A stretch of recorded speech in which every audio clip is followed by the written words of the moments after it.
Hello, and welcome to A Quick Look from The Long View. My name is Jeff Gamble, host of The Long View, and today I'm going to be launching a new review series called A Quick Look. This is a series that is designed to be a review of more recent games. These are games that either I have picked up myself in my collection, or games that may have been sent to me by a publisher for review purposes. These will be games that I will have played personally a number of times, but perhaps not long enough to have formed a full Long View, hence the name A Quick Look from The Long View. Today's first inaugural episode will be the game Milestones. This is a game that's come out this year. It is going to be featured at the Essen Fair coming up. It is a game by Stefan Dora and Rafe Zerlind. The artist is Clemens Franz, and this is a game that is released by Eggertspiel, originally in Germany, and is being co-published by Stronghold Games. The game plays with 2 to 4 players, and my experience is it plays quite well with any number of players. The playing time is listed as 60 minutes, and the manufacturer's suggested age range is 10 and up. However, I feel that the game can be played in a significantly shorter amount of time, given some experience with the game, and that the manufacturer's suggested ages of 10 and up is probably accurate if you want to explore the full depth of this game. However, younger players can certainly play and have a grand time. In the interest of full disclosures, it is important to note that Milestones was sent to me by Stronghold Games, and Stephen Bonacore is the owner of Stronghold Games and is a gentleman that I have worked with in the past, a gentleman that I have some personal experience with, and it is important to note in this review that I do have a relationship with him and Stronghold Games, though nothing of an official nature. I have worked with and for Stephen at various conventions, so there's my disclaimer. Milestones is, I would say, a perfect middleweight Euro game. Now, before I go on to explain why I say that, and also tell you a little bit about some of my reservations about the game, I do want to talk to you a little bit about how the game is played. Now, normally on the Long View, I don't spend much time going into this, because it is assumed that my listeners are either familiar with the game, or are more interested in hearing what people with a vast amount of experience have to say about a particular game or game system. In a quick look, we're going to have a little bit different opportunity to perhaps be introducing a game to people. So let me tell you a little bit about the game. The game is, as I said, played with 2 to 4 players.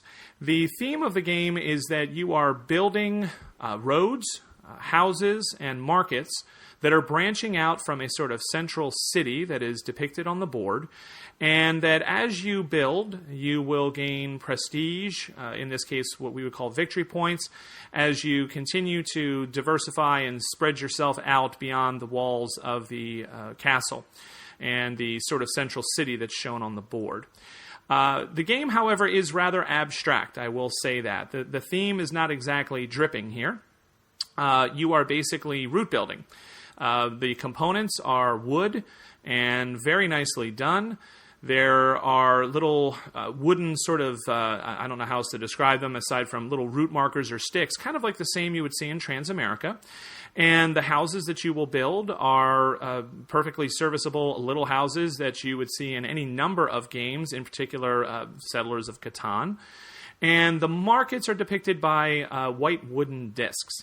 So during the course of the game, what you're going to be trying to do is you're going to be trying to branch out from that starting position. And the starting position is right outside the city, and there's a market there. And you're going to need to, or someone, which is one of the interesting parts of the game, is going to need to start building roads. As you build roads, every time you build a road, you get 2 of those wooden road segments, and then you get a sort of a little octagonal marker called a milestone. And that little wooden octagonal marker is going to go between the 2 road pieces that you play. Now, those road pieces do have to go on predefined sort of routes on the board. The board itself is divided into what look like triangles. So the edges of those triangles is where you will place the roads. In addition, when you place your 2 road pieces, the milestone needs to go between the 2 that you just placed. And at every vertex of the triangle, at every corner of every triangle on the board, there's going to be a number. The number could be anywhere from 1 to 5. And when you place a milestone marker on the vertex of the triangle, whatever number was there is the number of points that you score. So if you build 2 road pieces and there is a spot that you are covering with your milestone that says 2, you just scored 2 victory points. If you continue to build roads in this fashion, you can continue to amass victory points. There are other ways, however, that you can obtain victory points as well, as any good Euro would have. And this is no exception. You can also build houses. When you build a house, what you're going to do is you're going to place your house piece in the actual triangle, in the triangular area that is defined by these lines, these borders that we were just speaking about. And when you place a house, if you recall, when a road comes into a triangle, you may have placed a milestone covering one of the vertexes. But there are 2 other vertexes of that triangle. And those 2 other vertexes also have numerical values. If those vertexes have not been covered by another milestone or perhaps by a market, which I'll explain later, then what happens is you will receive the sum of those 2 visible vertexes when you place a house.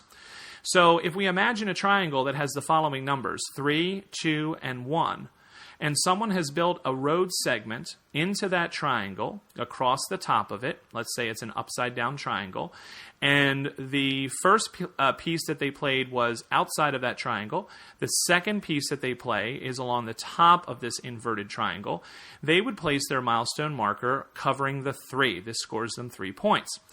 Another player, or perhaps the same player in the same turn, if they wish and if they have enough resources, and I'll tell you how you get resources in a moment, wishes to later, they can build a house in that triangle now that there's a road that that gives access to that space. When a player builds a house there, then the 2 other visible numbers on the vertexes of the triangle, the 2 and the 1, will give the points for the person who builds the house. So in this case, the house would be worth 3 points. So someone may have gained 3 points for building the road, and another player may have gained 3 points for building the house. Or perhaps a very savvy player may have been able to gain 6 points for themselves all in one turn. 3 points for the road and 3 points for the house. However, gathering resources can be a little tricky, as we'll learn later.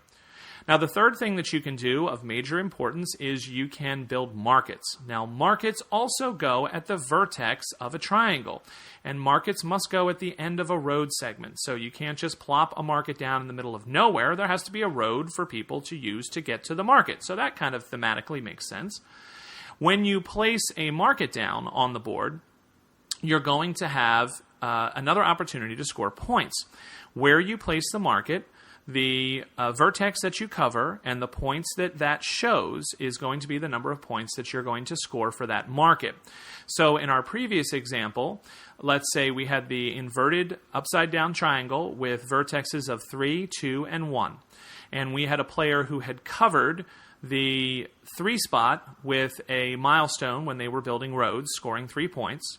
This then means that if a person wished to build a market, they would have to build a market off of the end of that second road segment that we just described. So perhaps that is at the vertex that is only 1 point. And that might mean that that's not the optimal place to play that market. Perhaps the road ends somewhere else on a board where there is a 2 spot or a 3 spot, scoring those corresponding points. So that might be a much better place to put the market. The only rule is that the market needs to go at the end of a road. It's important to note that all of these pieces that I'm talking about, the roads, the markets, the houses, they're all the same color. There are no player colors for what you're building on the board. It's a communal build.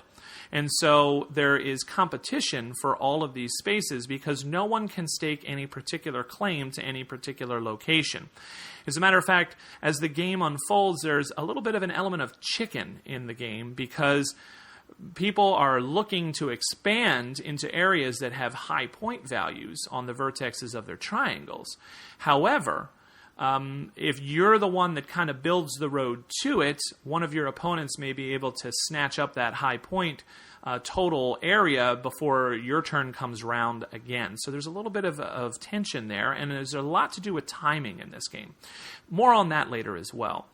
The last thing that you can do to score points in this game is you can supply a market. And supplying a market is represented by a little round cardboard counter that depicts a sack of grain. It's yellow in color, and you would put that on top of a market.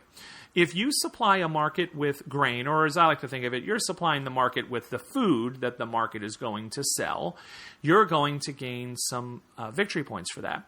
Interestingly enough, with supplying a market, the victory points have nothing to do with the number that is underneath the market.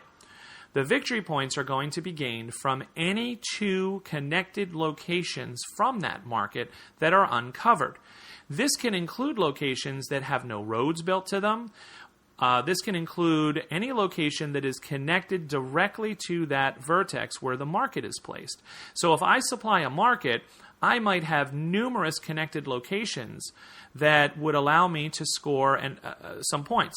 So it's not only restricted to the numbers that are inside that triangle where you are placing the supply token. It can extend outwards from there. And I envision this thematically as that market is supplying people who live in very rural areas or outlying areas who need to come to the market in order to gain what they need before civilization in the form of roads and houses and more markets has come to them. So this can give you quite the opportunity in order to score some pretty big points because you're no longer restricted by what is visible in the current triangle. You can cast your eyes outwards. And so some markets, when you supply them, can be very lucrative points-wise. You might be able to get yourself 5 or 6 points. So this is another big way that you can score points in this game. So, to sum up, the board is a lovely long board full of these triangles. It's broken up into triangular sections.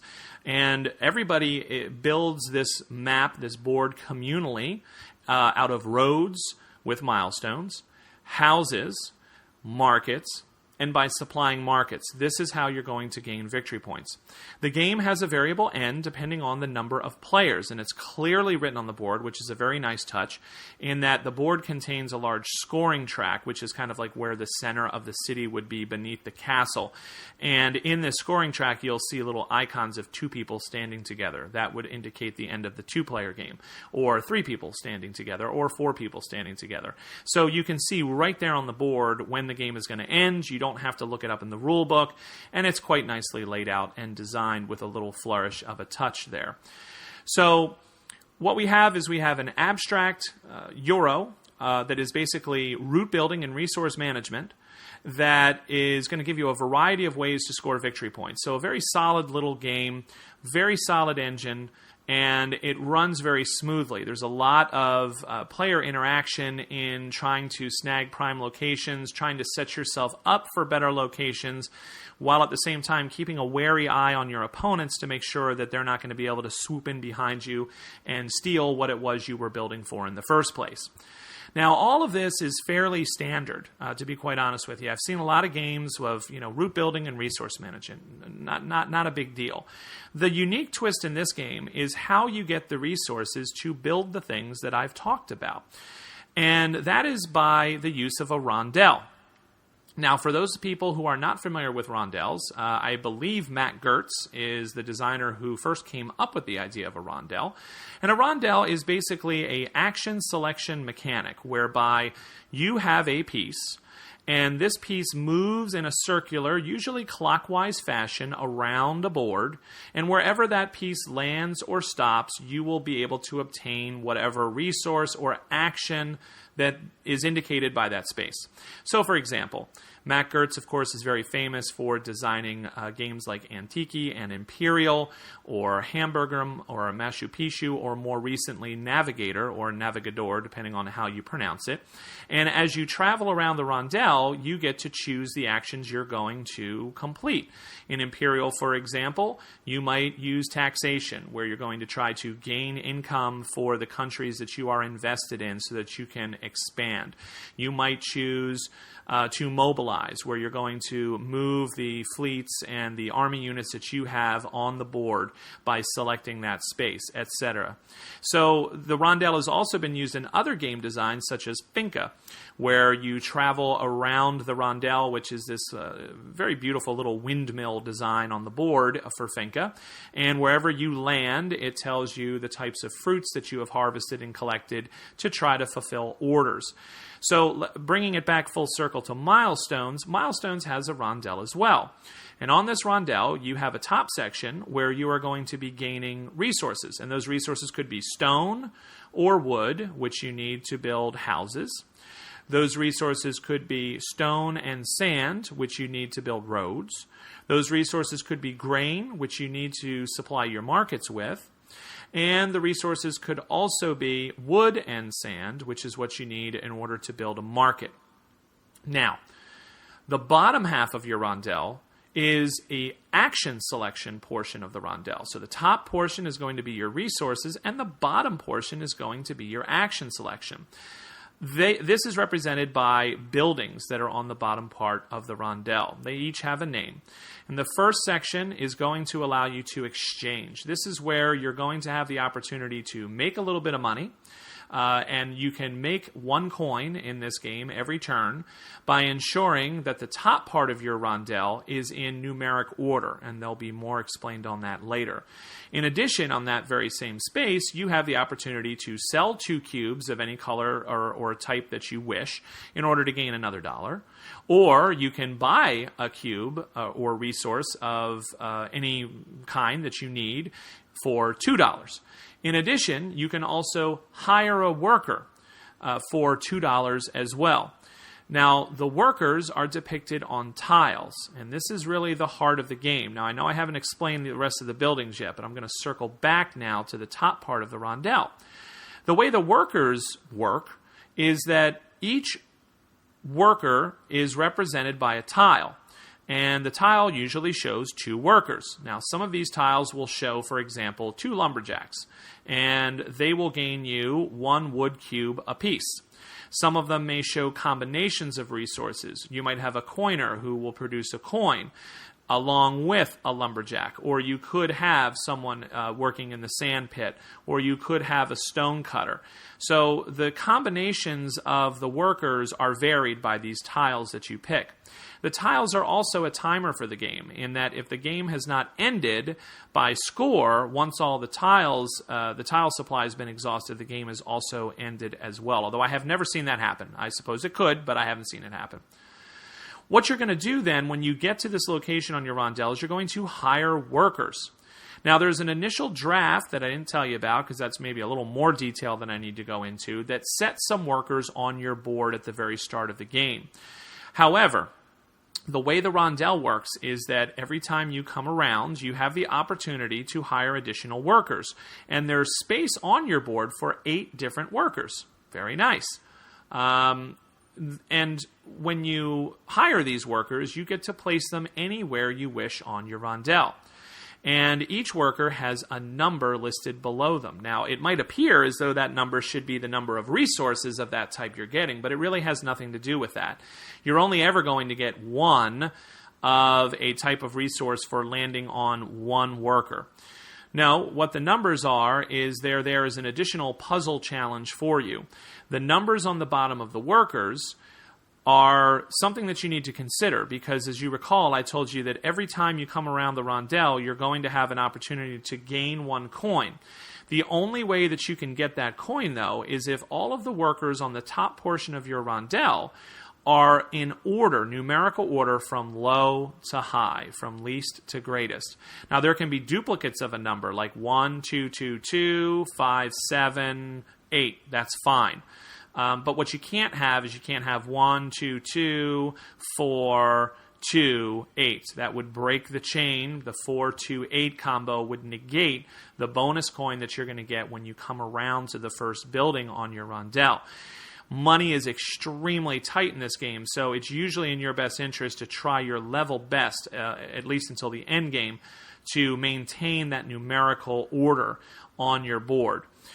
So, as you hire new workers, you're going to increase your ability to produce more and more resources. Good thing. This is going to allow you to build more on the map, which is going to allow you to score more points. This is all wonderful. The next building on the board is the one that's going to allow you to actually build. And it lists very clearly on your player board what resources you need to build what. Couldn't be clearer. Very simple. Very easy to use. You are not limited in what you can build. You can build as many things as you have the resources for. Perfect. No problems there. The next space on your board is where you can supply markets, and that's an additional building. And I think that's there for a reason, to make it a little more challenging to supply markets. You have to actually stop at a separate location in order to do that because, in my experience, supplying markets can get you an awful lot of points. That's just an idea that I have. I could be wrong on that, but it is a separate location. And that's where you can turn in 2 grains to get one of those little round tokens to put on top of a market so that you can score points the way I described earlier. Finally, and here's the rub, you get to the castle location on your rondel. You must stop at the castle location. Anywhere else on your rondel, you can whiz around as quickly as you wish. You can skip over things. If you don't want stone this turn and you want wood, you can skip right over the stone and go to the wood. There's no limit to how far you can move on your own personal rondel, unlike most games by Matt Gertz, where usually there's a limit of 3. This is an unlimited rondel movement, except for the castle. When you get to the castle, one of your workers has to go and work for the local lord. And this is where the real interesting part of this game happens for me, at least personally, because earlier you have the ability to buy workers, so you are customizing your own rondel, which is really interesting to me. But the best part of it is the castle, because it forces you to then cover. They have these little tiles that will cover one of the 2 workers on your tiles. And it just has a little piece of scenery on it, a tree or a shrub or a person working in a walking down a distant road or something. It's very scenic, very nice to look at. But in effect, what it does is it takes away one of your workers, so that the next time you come around, you then have fewer choices and fewer workers, which pushes you to gain money by keeping your rondel in numerical order so that you can hire more workers. So there's a constant tension that's built by this mechanism whereby you have to send a worker to the local lord. And in addition to that, the local lord is also going to tax you if you have more than 3 of anything by the time you reach that castle at the end of the rondel. And that could be cubes representing your resources or money. You have to cough them up to the local lord. So the game does not allow you to hoard resources. You can gather as many as you want, moving as slowly as you want across the top portion of your rondel, because every time you stop your playing piece, you are going to get whatever that worker produces. So you can accumulate quite a bit if you have a lot of workers, but then you kind of need to spend them as you come around the bottom portion of the rondel to the building office and the other locations, so that you don't have extra, because it's just going to go to the local lord anyway, and who wants to do that? So there's a nice tension built in there, which makes for some interesting decisions. So the last thing to talk about mechanically in the game is that when you move your workers on the production side, the top side of your rondel, you have a couple of choices. You can move a worker. You have one little playing piece that you can kind of move around your own personal rondel that you have customized yourself according to whatever your goals or strategies are for the game. And of course, according to what tiles were available from a common pool that is there for when you select new workers. I believe it's 5 tiles. If you stop at a worker, you get that resource. Simple. If, however, I am standing on a worker who produces stone at the start of my turn. That's where I ended my last turn. And there is a worker in front of me that produces grain, and then a worker in front of me that produces wood, and then after that, another worker who produces wood. I have some choices. I can move to the grain space and just take 1 grain. I can move past the grain to take 1 wood at the first lumberjack space. However, more likely, if I'm going for wood, I can move from the stonemason past the grain, past the first lumberjack, and land on the second lumberjack.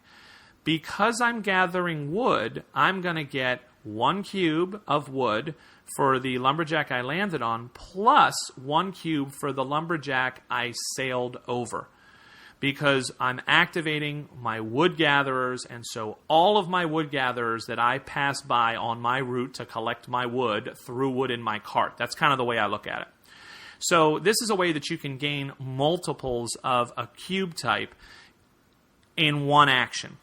And the last thing it would be remiss for me to say is that you get to move your worker twice every turn.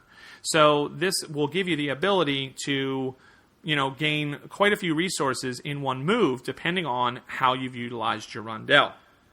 It's also, I think, crucial to the game, because if you didn't have 2 movements or 2 actions on your rondel, you would never be able to go to the first building on the lower portion of the rondel, which allows you to exchange goods and allows you to hire workers and allows you to buy perhaps some cubes that you need or sell some extras that you don't. And then in the same action, go to the building office to build something before someone else gets a turn and can swoop in and take everything away from you. So that's a general overview of the gameplay. What makes this game special or unique is the first thing I'd like to talk about. And then the second thing I'd like to talk about are what are some things I see that maybe are some potential drawbacks to this game. So the first thing I would say about it is a very well-designed little machine. The game hums. The game plays very quickly. My wife and I played it quite a bit, 2-player. I think it's a great couples game. And I would say we play it in 30 minutes. It's very short. When I played it with the full complement of 4, it only took us, I'd say, 40 minutes to play. We didn't even approach the 60-minute mark. And that's because, at its heart, it is a rondel game. And like many rondel games, you're basically taking micro turns. There's not a lot of brain burn as you sit there and try to figure out this big long chain of events. You're taking these short little micro turns until you get to the areas where you're going to trade and build. And that's where you're really going to have to think. That's where you're going to really have to put some thought into looking at the board state after the other players have gone, seeing what opportunities are there, seeing what you can do yourself on your move, and also trying to consider what it is that you can set yourself up for in the future. So this is why this game is not a light game, in my opinion. There's definitely some strategy, and there's definitely some timing.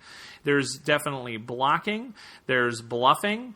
There's a little bit of that chicken element that I talked about before as to who's going to start branching out towards these higher valued areas on the board.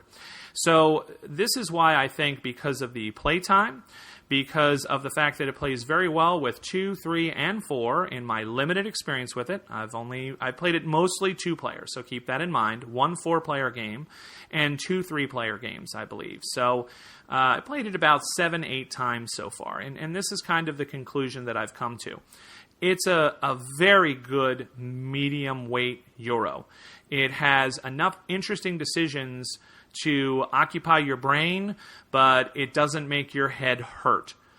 It plays extremely quickly and yet is not just a light filler. It really is a great medium weight Euro game that has some really good strategic decisions to make. The personal rondel is something that I think is fantastic. I really like the idea of being able to customize your own rondel based on your own strategies. I think that's a brilliant idea, and I hope to see it in future games. I love the forced choice of having to cover your own workers and then seeing what you can do in the future to rebuild, regroup, or perhaps even shift your strategy based not only on the workers that are available and your own ideas of what you wanted to do, but based on what other players on the common board do, given the fact that the board is built by all players together. So I don't feel that there's a cooperative aspect to this. Quite the contrary. I think it's very competitive, but it's because you're building in the same space, it forces you to deal with each other. It forces you to keep an eye on what the other players are doing and what, based on the cubes they're collecting, you think they're going to do as their optimal move. So I think that everything about the game is a very pleasant experience. It's very well designed, and you can tell. I've talked a lot on the long view about how some games seem like maybe perhaps they didn't have all the development or play testing that I would have hoped for based on how they play. This game was clearly play tested and developed, in my opinion, because it's very tight. There's nothing about this game that doesn't work. There's no weird exceptions. There's no FAQ needed. It's very straightforward, easy to learn, easy to play, but if you want to dive into it and continue to dig, you're going to find some depth here. So I think those are the positives about this game. What are the negatives? There's a couple things that concern me. Number one, the player boards in this game are the becoming very standard thin cardboard not even cardboard. They're that thin playing card stock. The same thing that we saw in games like Aura and Labora. I hate this. I hate it. I don't like it. I think it's cheap. I think it's chintzy. I don't like it at all. The boards, sometimes get that little bow to them, the same way that Aura and Labora does, and the tiles, slightly slide down one side or the other. And there's just a part of me that thinks, this is an Eggert Spiel game. Stronghold is the distributor for it in North America. But I think all companies seem to be moving to this style of playboard, and I really dislike it strongly. I really feel that most of us out there would be happy to pay a couple of extra bucks for the game if we were going to get Agricola style, thick cardboard playing mats. Because each player in this game has their own personal play mat, which forms their rondelle. So I really don't like it. I don't like that for the price point, and I don't like that just from a player's perspective. To me, I would rather just pay a little extra and get that. Okay, so done with that. That's my only component issue.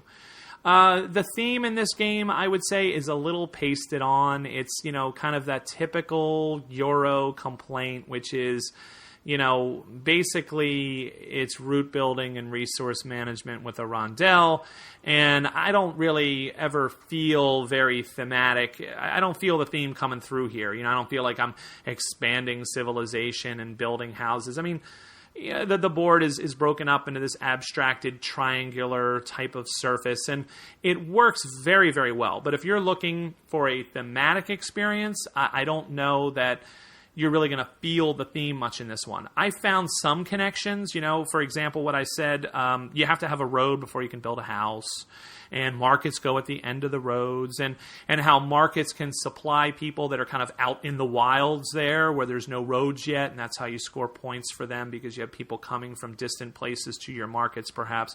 So there are some thematic connections that I see, that I feel, but it's not strong, let's put it that way. So themes a little pasted. The other issue that I can see maybe some people having with this game is that the numbers on the triangular vertexes or vertices, I never know which is right, maybe someone can post and tell me about this. The numbers on the vertexes of the triangles are printed on the map. And so, I've played this game close to 10 times now, and there has definitely been now a little bit of a pattern of people building for these sort of optimal areas, trying to go for those big 5-point areas, trying to get to a location where they know they can build a house that'll get them 7 points. When the game only goes to 62, I believe, in a 2-player game, or 40-something in a 4-player game, 6-7 points is a lot. So these are really vitally important areas. And so I have some small concern that there will start to be some preferential routes that will seem to be logical as they are built up over time, over and over and over, okay? So that's one concern. However, it also could be a strength. I'm not really sure yet. I haven't decided. And again, this is not a long view. This is a quick look. I think that the pre-printed values on the board may end up leading to deeper strategic thinking and possibilities in this game as you try to outmaneuver each other, outguess each other, bluff each other, however you want to put it, that could make the gameplay more rich and exciting over time and much more strategic, or it could lead to sort of a samey kind of a staleness. I'm not really sure yet. The one thing that gives me a little bit of hope is I kind of think of it sometimes, even though the values are pre-printed on the board, I kind of think of it like baseball. My beloved Phillies, for example, and if you don't like the Phillies, I'm very sorry, but I love the Phillies. I grew up outside of Philadelphia, and they've always been my team, so go Phils. At least they're making things interesting now in a late playoff chase for that second wild card. Thank you, Major League Baseball, for the second wild card. Anyway, I digress. My Phillies, over the past few years that they've really kind of struggled, even though they have this great amount of talent, I've always kind of criticized them as saying, why is everyone swinging for the fences, Why does everyone want to play long ball? Seems like every time, my guy Ryan Howard goes up there, he's trying to kill it, trying to send it into the upper decks. And, why don't these guys play small ball? Why don't they just go and just get on base, steal a base, single here, single there with our pitching staff? Before you know it, we're going to win some games, gosh darn it. And so this game, I think, with the pre-printed values on the board, offers that same dynamic. You can go and play long ball. You can go for those big areas and try to see if you can nail them down before anybody else, build towards them, and go for the big home run. Or there's also absolutely nothing wrong with going and playing small ball, where you're only maybe getting 3 or 4 points for a house that you put, or you're only getting 2 points for a road. But, there's not as much competition there. Not everybody wants to play that. It's not the most glamorous form of baseball is playing small ball. But boy, it can be really effective. And I think we have the same kind of dynamic here. So that gives me hope that it may not turn stale, because some people are going to naturally want to be going for the big home run. They're going to go for those big areas. And other people are going to be content to sit back and say, I'm going to let those people fight over that. I'm going to play small ball. I'm just going to gather my resources, and I'm going to outbuild them in sheer volume while they're trying to outmaneuver each other for these other areas. And by the end of the game, I'm going to win. So I don't know what the ultimate answer is as far as long-term replayability goes. That's kind of the message I'm trying to say here. I could see it going either way, and I may end up doing a long view with a guest perhaps who's played this game a lot as well in the future once we kind of figured that out. But I wanted to take a chance at starting a new series within the long view called The Quick Look. And I thought that this would be a perfect opportunity. So, full disclosure with Stronghold aside, I do feel that this game is a solid middleweight Euro. It is a great couples game, I feel. So Milestones definitely gets a thumbs up from me for right now, and we'll have to wait and see a little bit about its longevity in the future. But for right now, I think this is definitely a game that would be worth checking out. So for everybody out there, thank you for listening, and good night.